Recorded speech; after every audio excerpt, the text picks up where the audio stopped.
If you're a leader, an owner, a manager, you're a team lead, or aspire to be one, then these are skills that you need. We tend to overtalk, overthink, overpresent, rather than organize our content so it comes across in the clearest way. It lands with great clarity, and then we frame it in a frame of why this would benefit the people hearing about it.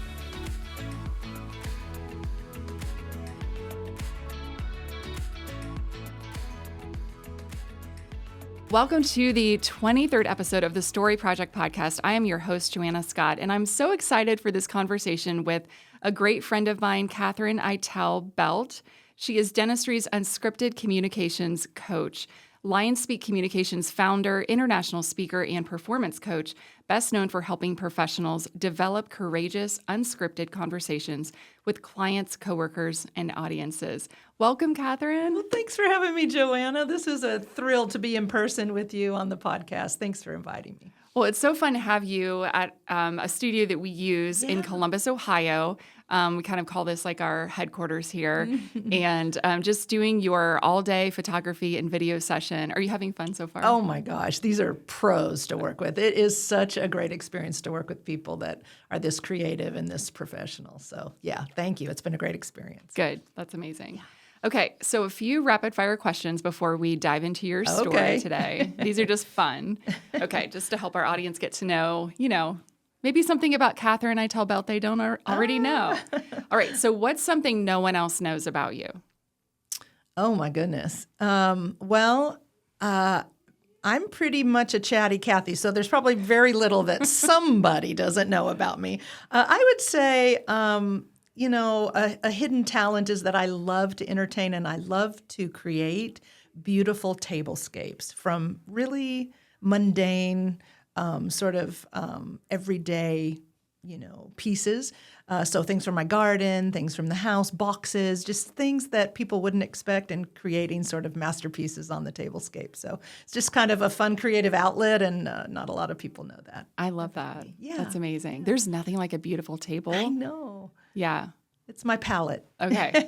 That's cool. I will I enjoy kind of theming out tables as well. Yeah. Maybe not to the extent you were talking about, but I don't know. It does feel like a little bit of a piece of art. It does for me. And then it's gone. And then the next time you get to start over, So for me, it feels like it feels like a piece of art. And I just love that. That's fun. Yeah. Okay. Favorite way to unwind after a long day? Definitely for me, and I would say, and also my husband, it's a nice long walk. We live in Southern California. We can walk almost anytime, any day. So we walk almost every day, 3 or 4 or 5 miles, and just either together debrief the day, or sometimes if I'm by myself, I've usually got a good book on audio or some good music, and walk the dogs, and I'll admit to an occasional sitting on the porch with a glass of wine. Yes, that sounds lovely. Yeah. What did you want to be when you were a kid growing up? Well, like I said, Chatty Kathy was my nickname from my parents. So I think I was a speaker from way back. I thought I wanted, when I was little, to be an actress. And in school, I was in drama and did some of those kinds of things. But later in high school, when I was trying to figure out what, having to pick a college and a career, I thought I wanted to be a speech therapist. I'm not even sure I really knew what that was. But I remember meeting with my counselor and exploring that. And so when I started school, I thought that's what it would be. And it turns out that I kind of became a different kind of speech therapist.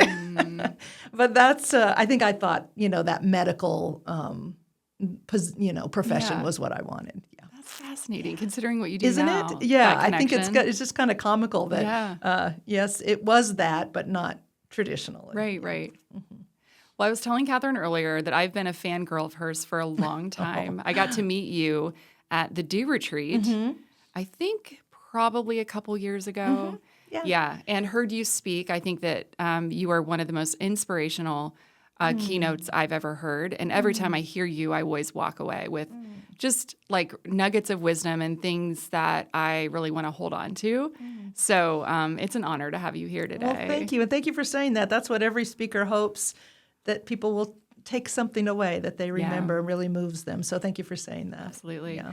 Well, I want to give our audience like a little background on you and just how you got into the dental profession. How did it all start for you, and kind of connect the dots into why you started, Lionspeak, your coaching business? Sure. Well, the short story is I started in dentistry just as a job. I was going to school, and it was just a job. It was just a way to put, gas in the car as a 19-year-old girl.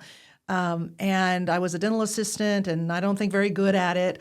I often tell in my Courageous Conversations speech a story about a conversation that my boss had with me, and sort of drew a line in the sand and gave me a choice to step up my game or step on and with my career, and I did. And so for many years I was a much better chairside assistant. Really fell in love with he helped me fall in love with what we have the power to do, and how we have what kind of impact we can have. I eventually moved up front and was an administrator for many years, and ultimately managed that practice. And then my life took me to Southern California, and I took a job with a consulting agency that was in dentistry. And I didn't much like the people that ran the company, but I fell in love with coaching and teaching. And so after about a year, I broke away and started my own consulting company. And for several decades, that's what I did. I was a practice management coach. But somewhere around, 15 years ago, maybe, around the age of 50, I think something happens in your 50s. You get there and you're like, okay, this side of the yardstick of my life looks a little shorter than this last. And I'm so, approaching 50. So it's like you really start to take stock of, am I spending my time doing the things I most love, and that maybe I have the greatest gifts in, and with the kinds of people I most enjoy. And so doing that evaluation, I realized that while I could read a P&L and I could teach block scheduling, it wasn't where my passion lay. Where I really came alive was when we taught communication skills. And so about 15 years ago, I rebranded to Lionspeak and narrowed my focus to communication skills only. And we've been doing that. It was a bit of a jump off a cliff because I wasn't sure that people, especially in the dental field, would pay for only that. Yeah. But it turns out they will, and here we are, and it's been an amazing journey. So. That's amazing. Well, so you've spent years, as you mentioned, working with professionals within dentistry on communication, audience-facing and team-facing. What I love about your Courageous Conversations program, and I was mentioning this earlier, is just how unique it is and how needed it is. It's common knowledge. I was telling Katherine this earlier. If I am going to take the stage, I'm going to hire you. Please help me, become an amazing communicator, or at least get better, right? That's kind of like common knowledge. That would be my next step. What I don't often hear is people investing in, how do I have those hard conversations one-on-one, or with a team member, or with my boss, whatever the scenario is. And that's why I think that I'd love to dive a little bit into more of the one-on-one, those conversations that we typically sometimes push off and avoid. What does a courageous conversation from your perspective look like? Yeah, so I think it's so interesting you mentioning that we don't often find leaders or companies investing in this, because when you think about it, everything happens through communication. I mean, there may be individual skills that businesses or dental practices use that are unique to them, but the one thing we all have in common is nothing happens without communication. And if you put more than one person in a working environment, or any environment, truthfully, if you get two or more, then at some point you're going to have a difference of opinion. You're going to think there's a different way to do something. And so the likelihood of us having some level of conflict or different perspective is going to occur. And to not have those skills when I feel they are so easy to get is really a shame. It's really a shame. And it creates a lot of dysfunction. So to answer your question directly, for me, a courageous conversation represents a conversation that creates clarity around either a boundary or a standard or a request or a desire, something that you need or asking for. It creates great clarity about that. And simultaneously lifts the other person up, inspires them to maybe want to take a step in that direction, or at least to lean into the conversation. Yeah. So I think a lot of times we avoid courageous conversations, well, namely because we haven't had experiences that went well. And so, of course, we're going to avoid something that hasn't gone well for us in the past, or that we've observed hasn't gone well for others. Yes. And so we would naturally avoid that. And I really believe that we think if we hold a boundary, if we call people to a higher standard, that means we will be perceived as harsh or demanding, or we will come off as, overly direct.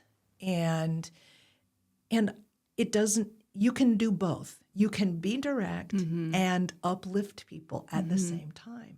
At least at a minimum, leave them whole. I have to ask you, what have you seen in the dental profession that really sparked your desire to build a framework for courageous conversations and for this style of coaching?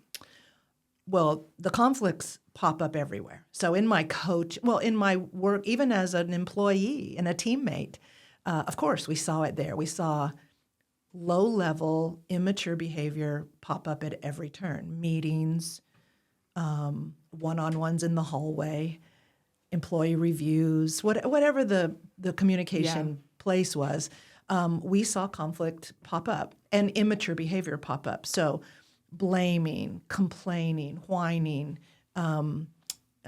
finger-pointing, gossiping, not taking accountability for our results or our actions, all of those immature, low-level behaviors that none of us aspire to at all, popped up all the time. And then as a coach, it would pop up in the coaching session because coaches are bringing change. Mm-hmm. And whenever you ask people to change and do something different, you will immediately begin to interface with conflict. Yeah. Because our natural tendency is to push back and stay where we're comfortable. And so when you ask people to step into the uncomfortable, then you're going to get it. And so it popped up in my sessions. So I'd have someone, I can remember distinctly a time where someone really pushed back. It was a woman on the team, and she just said, well, I'm not willing to do this. I'm just telling you right now, I am not going to do it that way. I was the coach. We were in a group team meeting. The client is there. Mm-hmm. And so I handled it. And someone came up to me afterwards and said, one of the other team members said, how did you do that? And I said, do what? And she said, how did you handle her? Like, she's been on our team forever, and she always acts like that. And we have never seen no one's ever handled her like you did and brought her around. Yeah. How do you do that? Mm-hmm. And enough people over time said that to me that I thought, what am I doing? Right. What am I doing? And so I just began to analyze, where does my mind go first? Where does it go second? And I don't think I have some magic. I just think I've been a student of communication just because I love it for a long time. And so over time, I learned these things. Yeah. And so then I began to break it down. And that's what essentially created our framework, is that I began to break down where do I go first? And what I found were things like I would go to things like, where do we agree about this topic? Mm-hmm. Or my mind would go to, what does this person want? Yeah. What do they want? And how can I position what I want as a way for them to get what they want? How could I position it that way? But I can't do that until I know what is it that they do want. Do they want more freedom? Do they want more time? Do they want more respect? Yeah. Do they want... Kind of like reverse engineer. It's reverse engineering. Yeah. And my mind just began to go there quickly. And I think that's a skill you can learn. Mm-hmm. You can learn to go there first, instead of defend your position or push them to to be demanding. Yeah. And so once you learn a couple of little tips. I would say tricks, but I don't think they're tricks. I think they're just steps that we didn't know existed, and you can get a different result. So I'm wondering, since the audience for the Story Project is 100% women leaders in dentistry, are there different gender-related factors that play a role or that would be obstacles for, let's say, women versus men? Do women shy?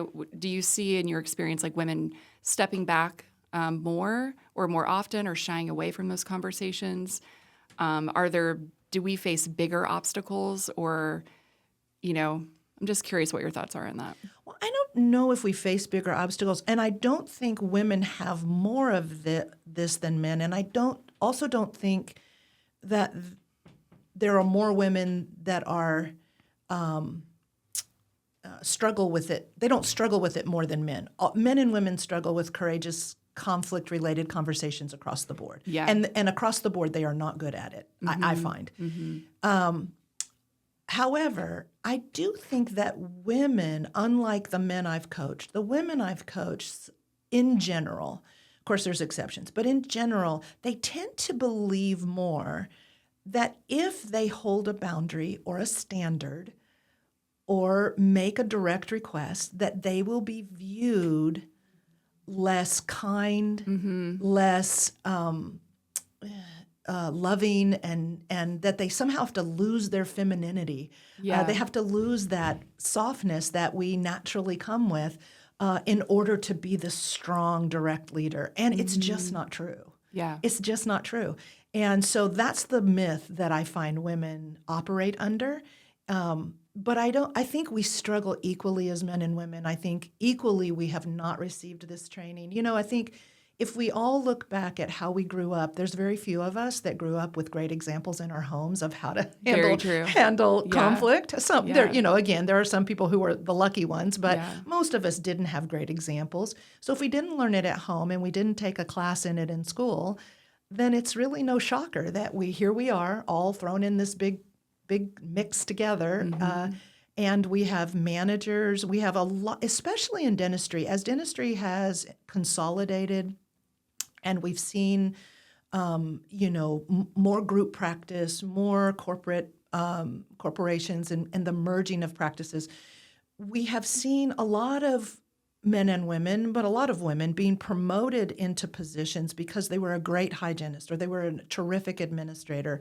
And so they've been promoted now into management or leadership positions, now faced with coaching and growing the people who report to them. Yeah. And unfortunately, I think we're losing a lot of talent, especially with female leaders. We're losing a lot of talent because we throw them into these positions without any training for the one skill they will need more than anything else.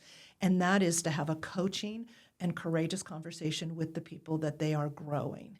And when we don't give them that training, they often hate the job and bail out and say, I don't need this. I didn't sign up for this. Right. And so they bail out when all they needed was some coaching and some skills, and they would have fallen deeply in love with and succeeded, most likely. And their teams would have succeeded. Yeah. But there is some rich, heady how can I say this? I come home some days and say to myself, how extraordinary that I moved the needle for someone today when I coached them. I get now they're not going to be the same. They see, I just did a team retreat yesterday in Cincinnati before I came here. And a woman came up to me. She had been sitting in the back. There were about 35 people on this team, and she was sitting in the back most of the day. She came up to me at the end and said, I just want you to know that the biggest thing I took away from today is that I don't have to justify what I want and what I desire for myself and my career and for my place on this team.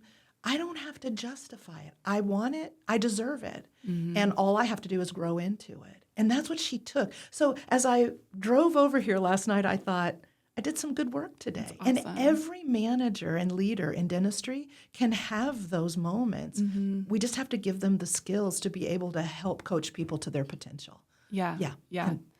That's the perfect kind of segue. If you could speak a little bit more to how these steps and resources and coaching translates to people who lead from the front of the room, or they're leading a board meeting. Sure. Whether they're working, in corporate dentistry, a big DSO, or sometimes it's not always taking the stage. Right. Obviously, like when you're leading, you can be maybe to 30 or 40 people, or Yes. 100 or something like that. Or 3. Yeah, Or right. 3. Yeah. Yeah, I completely. mean, if you're a leader, an owner, a manager, you're a team lead, or aspire to be one, then these are skills that you need. And of course, we coach speakers, we coach trainers to be able to do that really well from bigger platforms. But for leaders and managers, if they're going to run a team meeting, if they're, like you said, if they're going to take the front of the room at a board meeting, the two things we want to be is clear and inspirational. We're trying to get people to buy into an idea, to back an initiative, to step up their game. We're trying to move the needle. And we often, without training, whether we're on the stage or we're at the front of another room, we tend to overtalk, overthink, overpresent. We do a data dump rather than organize our content so it comes across in the clearest way.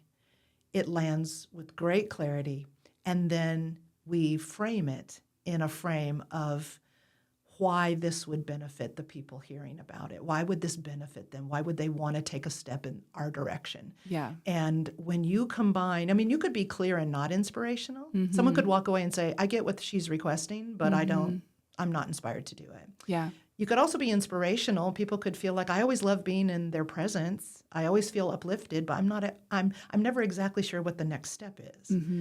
So when you get the combination of both of those, it's powerful. Yeah. It's powerful. That's incredible. Okay, really quick. I was kind of curious before we wrap up. I have this thing that recently has happened to me. And I thought, wow, you would just be the perfect person. Okay. And I could pick your brain on how could I approach this situation. So I've been recently in some meetings where I felt a little bit invisible. And it's mainly men in the meetings. And however, I'm taking a seat at the table, I'm sharing my input, but they either, they're not making eye contact with me, or I feel like I'm really having to put my hand up to, so I pay attention to those cues. I think most women do, Yes. right? And so I'm just wondering, and I don't like bringing stuff like that up. And it's happened with people that I know, but also people like a first time kind of introduction meeting. But the guys all were, you know what I mean, interacting back and forth. And I was basically at the table and was just non-existent. How does one approach a conversation like that? Well, I think the approach that I have taken and would recommend is that you quickly ask questions that have them reveal what it is, why we're here, and what it is they're after. What is it they want? Are we looking for new ideas for something? Is that why you're there? Are we trying to problem solve something? I want them to know I'm here to contribute to us solving or creating whatever it is we came here. And I'm going to wait. I'm going to ask enough questions that I get super clear. Okay, here's what you said you wanted as a result of this meeting or as a result of this conversation. And I'm going to keep asking questions till I'm super clear on that. And then when I'm ready, I'm going to raise my hand and I'm going to say, well, I believe I have an idea that will 100% move the needle in getting us to this objective, and I'd like to lay that out now. Because if we don't, we have this burning thing to say, but it often is disconnected. It feels like it's more about us, and people sort of look away because actually people are selfish. Yeah, we don't really care what Joanna wants for Joanna, but we're very interested in what Joanna might have that would help Katherine get what she wants. And so I think it sounds really simple, but we miss that a lot. We miss the frame of framing what we have to offer as a way to help people get what they want rather than get what we want. Even if what we sometimes we have to frame what we want as being good for the people we're communicating with. So like if a manager were going to be having a conversation with an employee and maybe they're late to work, I'm going to frame that in a way that it's a non-negotiable standard and that it's good for this person. Yeah. That meeting that standard is good for them and gets them something they want, not that it is what I want. Yeah. Do you see the difference? Totally. So I don't know if that would have solved that esse, Yeah. but I find that sometimes we're getting looked over because we haven't made the connection yet with whoever that is, male or female, and maybe it's because we don't know what is the driving force behind this conversation. Once you get connected, that I find you get pulled into the conversation because now it feels like you have something I want. That's amazing. Yeah. That's good. Yeah. Okay. Thank you for that. You're welcome. So as we wrap up, I just share anything that you're excited about that's coming up with Lionspeak. Any just, I don't know, any updates, anything happening this year? Super excited about a new book on courageous conversations coming out this year. It'll be out by the end of the year. Yes, my first book, and I'm very excited. And I've worked really hard on it. I wanted it to be, I didn't want it to just be a pamphlet. I wanted it to be a serious work. And so we've done a lot of research, and I'm hoping to have it to the editor by the end of the summer and out by the end of the year. I'm very excited about it. And then I'm also excited about a little refresh on our website and how we offer things. We've really gotten clear that we offer our coaching to two different groups of people. One is speakers and trainers that take the stage or take the front of the room and want to have greater impact. And the other are leaders and managers, not just in the dental space, though that is primarily where we work, but also in the corporate space. And so we've done a lot of work inside some large supply companies and banking institutions and that are often related to dentistry but are larger corporations. And we're just loving that work, helping leaders to help their teams reach their potential. So. Yeah. It's amazing. Yeah. Well, I think we both believe that we definitely need more women leaders in dentistry saying yes, working on their communication gifts and styles and expertise.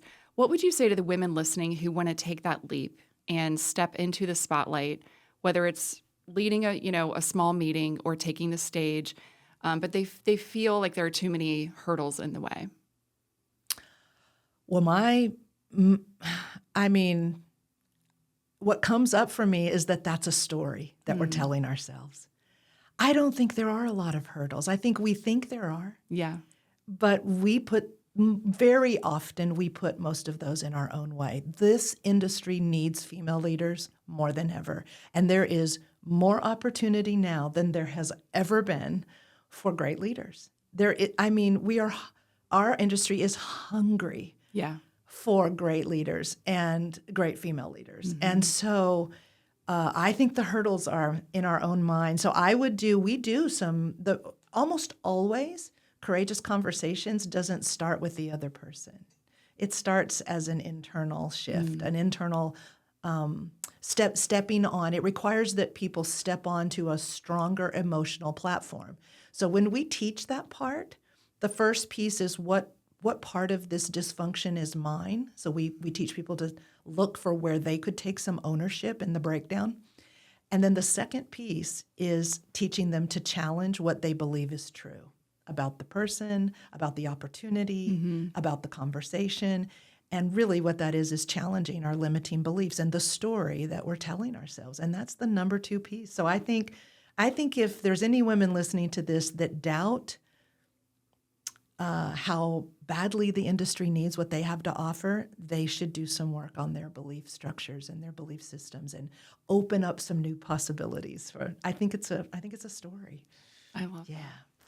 Well, a huge thank you to Katherine for being with us today and just to our audience for listening to this episode. If you are listening or watching this podcast, I only have one request from you. Just subscribe to The Story Project and leave a review if you heard something today that was helpful for you. This podcast is for women leaders in dentistry, as I mentioned earlier. So share this episode with all of your lady friends And let's be fearless together, and we'll see you soon. Thanks, Katherine. You're welcome.